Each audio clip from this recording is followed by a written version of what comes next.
Condition होती है जो बार बार होती ही रहती है।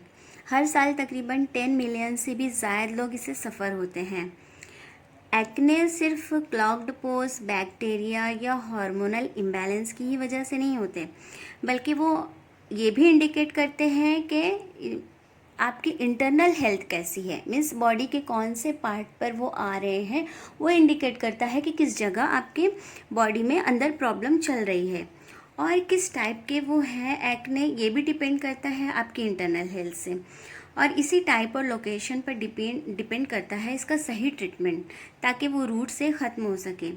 इसलिए ये आइडेंटिफाई करना बहुत ज़रूरी होता है कि किस टाइप के एक्ने हैं, क्योंकि different types of acne requires different treatment. तो हम देखते हैं कि टाइप्स ऑफ एक्ने।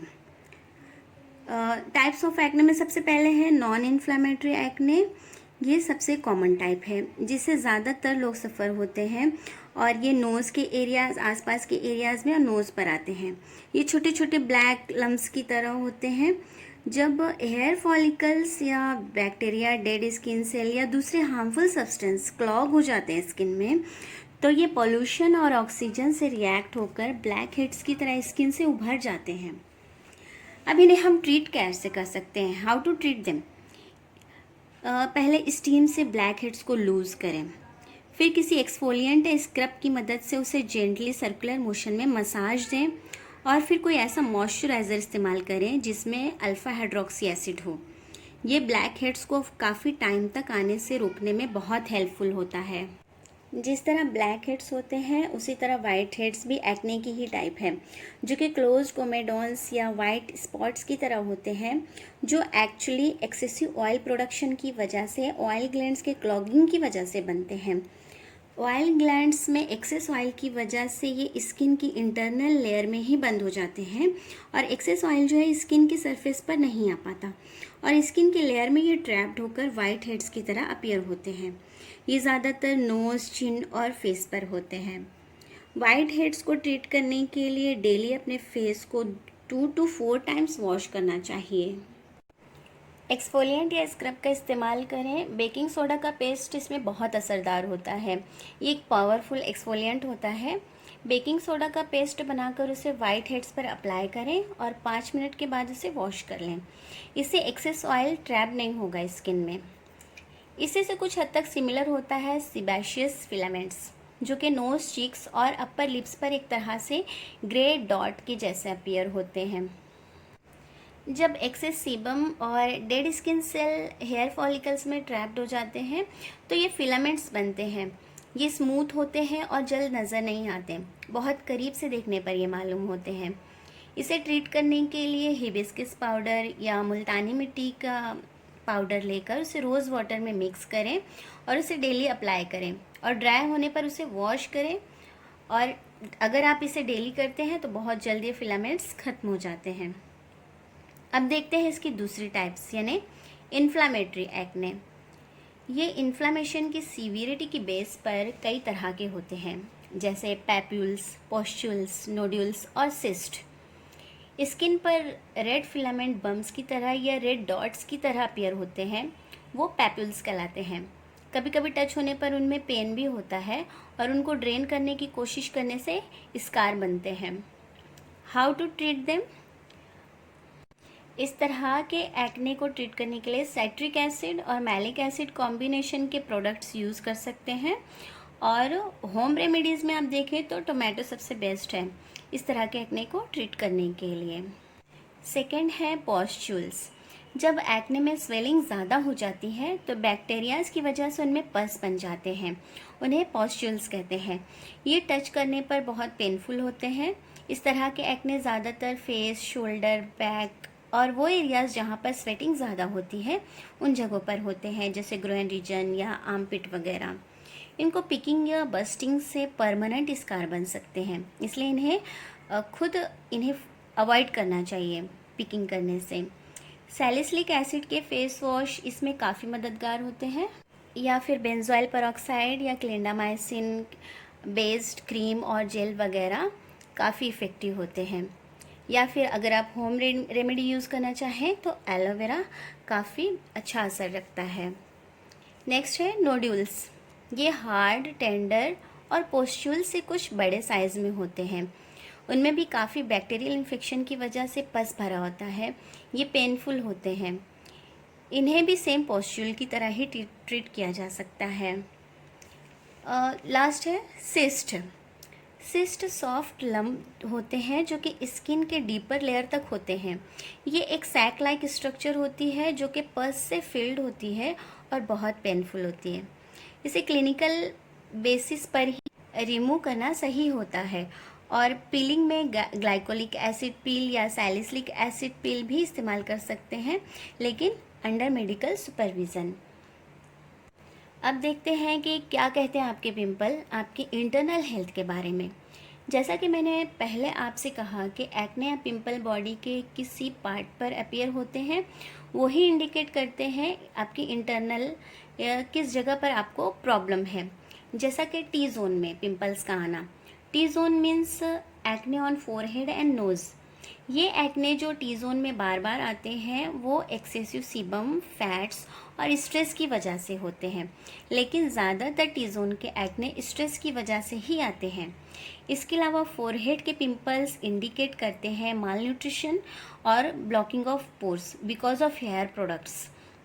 कुछ हेयर प्रोडक्ट्स में पोर ब्लॉकिंग कंपोनेंट्स पाए जाते हैं। इसकी वजह से भी फोरहेड पर ऐसे पिंपल्स बन जाते हैं या पिंपल्स आते हैं। नेक्स्ट है एक्ने एट हेयरलाइन। अगर आपको एक्ने हेयरलाइन पर ज़्यादा होते हैं तो ये हो सकते हैं आपके हेयर केयर प्रोडक्ट्स की वजह से, क्योंकि कुछ हेयर केयर प्रोडक्ट्स में ऑयल बेस्ड और वाटर बेस्ड केमिकल होते हैं। जब आप इन्हें हेयर में अप्लाई करते हैं तो ये फोरहेड्स को इरिटेट करते हैं और ये इस जगह से जो हेयर्स करीब होते हैं यानी हेयरलाइन और पिंपल्स की वजह बनते हैं। Acne around eyebrows. अगर एब्रोज के पास पिंपल आ रहे हैं तो आपके मेकअप प्रोडक्ट्स की वजह से भी हो सकते हैं।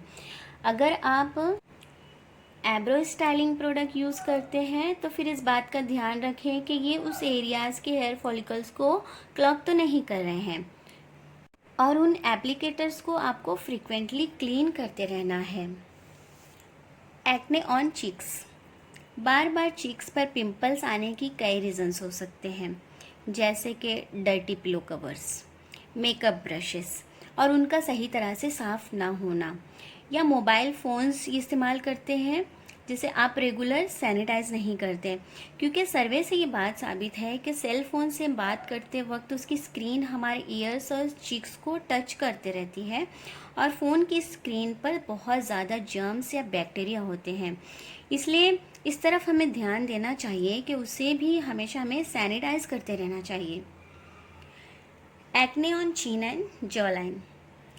ये ज़्यादातर हार्मोनल एक्ने ही होते हैं जो कि चिन और जॉ लाइन पर बार बार आते हैं। ये हम कह सकते हैं कि चिन और जॉ लाइन पर आने वाले एक्ने हमारे एंडोक्राइन सिस्टम के डिस्टर्बेंस को इंडिकेट करते हैं, जो कि हार्मोन्स को रेगुलेट करते हैं। जनरली ऐसा होता है कि जब बॉडी में एंड्रोजन का लेवल बढ़ता है तो सिबेशियस ग्लैंड ओवर एक्टिव हो जाते हैं, जिसकी वजह से पिंपल अपीयर होते हैं चिन और जॉ लाइन पर। इसके साथ फीमेल में मेंस्ट्रुअल साइकिल के वक्त हार्मोन्स का प्रोडक्शन बढ़ जाता है, जिससे पिंपल बार बार आते हैं। और अगर कोई फीमेल कॉन्ट्रासेप्टिव पिल्स यूज़ कर रही हो जिसमें प्रोजेस्टिन होता है, उससे भी पिंपल्स बढ़ जाते हैं।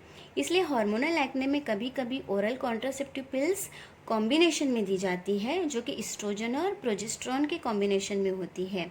ये पिंपल्स को काफ़ी हद तक ख़त्म होने में मदद करते हैं। इसके अलावा आपकी डाइट भी हार्मोन पर इफ़ेक्ट करती है। अगर आप हाई कार्बोहाइड्रेट डाइट जैसे डेयरी प्रोडक्ट्स ज़्यादा इस्तेमाल करते हैं तो हार्मोन का लेवल इम्बैलेंस होता है और वही पिंपल्स की वजह भी बनते हैं। अब देखते हैं एक्ने इन ईयर्स। हेडफोन जो अनक्लीन होते हैं उसकी वजह से बैक्टीरिया बिल्डअप होते हैं और इसके साथ साथ stress, hormonal imbalance, pore clogging hair products और कॉस्मेटिक भी ईयर्स पर पिंपल्स की वजह हो सकते हैं। क्लिनिकल बेसिस पर पिंपल्स के ट्रीटमेंट बहुत सारे अवेलेबल हैं, जिसमें सबसे ज़्यादा पॉपुलर है पीलिंग। पिंपल्स के टाइप और सीवियरिटी के बेसिस पर पीलिंग की जाती है, जैसे salicylic acid peel, glycolic acid, hyaluronic acid peels. इन पीलिंग की वजह से स्किन की सुपरफिशियल स्किन को निकाल दिया जाता है और इससे इन्फ्लामेशन भी रिड्यूस हो जाता है और अंदर की न्यू स्किन ऊपर आ जाती है और पिंपल्स काफ़ी हद तक कम हो जाते हैं। दूसरा ट्रीटमेंट देखें हम इसमें जो काफ़ी असरदार है वो है फेस कपिंग या हिजामा जिसे कहते हैं। कपिंग की मदद से स्किन में सर्कुलेशन फास्ट हो जाता है, लिम्फ ड्रेन हो जाते हैं और कोलेजन फॉर्मेशन बढ़ जाता है और डीपर लेयर से पॉल्यूशन और बैक्टीरियाज और जो एक्सेस ऑयल होते हैं वो निकल जाते हैं। इसलिए पिंपल्स के लिए फेस कपिंग सबसे बेस्ट होती है और उससे कोई साइड इफ़ेक्ट भी नहीं होता, इसलिए ये बिल्कुल सेफ़ और इफ़ेक्टिव है अगेंस्ट एक्ने एंड पिंपल्स। इसके बाद है इससे भी और भी अच्छा ट्रीटमेंट प्लाज्मा थेरेपी जिसे हम पीआरपी कहते हैं। प्लाज्मा थेरेपी जो है ये तो 10 प्रॉब्लम का एक सॉल्यूशन है। इससे पहले भी वीडियो में मैंने इस पर बात की है कि प्लाज्मा थेरेपी पीआरपी जो फेस के लिए है वो काफ़ी प्रॉब्लम्स में बहुत मददगार होती है। इसलिए सिर्फ एक्ने और पिंपल्स ही क्लीन नहीं होते बल्कि साथ साथ पिगमेंटेशन है, स्कार्स हैं, फाइन लाइंस ये भी डिसअपियर हो जाते हैं। स्किन पर काफ़ी ग्लो आ जाता है और आपकी स्किन 10 इयर्स यंगर लुकिंग जैसा हो जाता है और काफ़ी टाइम तक पिंपल्स भी नहीं आते या ये पूरी तरह ट्रीट हो जाते हैं अगर कोई अंडरलाइंग कॉज ना हो तो।